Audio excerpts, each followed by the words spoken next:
మీరు మన ప్రభు అయిన యేసుక్రీస్తు కృపను ఎరుగుదురు కదా. అంటే చాలా మంది తెలుసుకోలేకపోయారు. ఆయన పశువుల పాకలో పుట్టినంటే దరిద్రంగా పుట్టింది కదా, మనం కూడా దరిద్రంలోనే ఉండాలేమో అనుకున్నారు. అయితే వాళ్ళు ఏం తెలుసుకోలేదంట?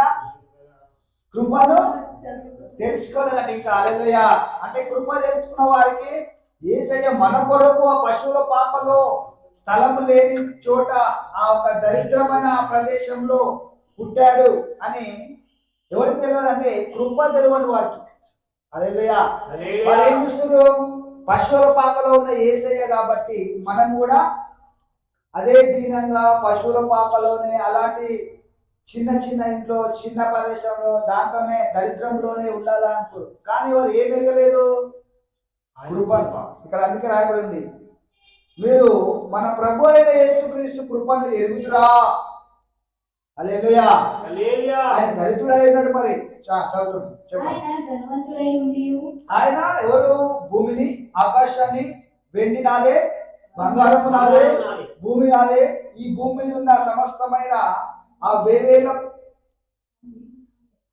కొండలు ఉంటాయి కదా, కొండల మీద ఉన్న పశువులన్నీ నాయ అని రాసిపడిన వాక్యం. అయితే ఇప్పుడు ఆయన ధనవంతుడై ఉండియు మీరు తన దారిద్ర్యము వలన, దారిద్ర్యమా? ఎవరి దారిద్ర్యము? మీరు తన మన దాని ముందు ఏముంది? ఆయన ధనవంతుడై ఉండి, అది ఫస్ట్ ఎవరు ఇక్కడ మంచిగా అంటే అర్థమవుతుంది. ఆయన ధనవంతుడై ఉండి. ఎవరు? యేసయ్య ధనవంతుడై ఉండి. మీరు తన అన్న ఎవరు? తన అంటే యేసయ్య. ఇప్పుడు యేసయ్య ధనవంతుడు.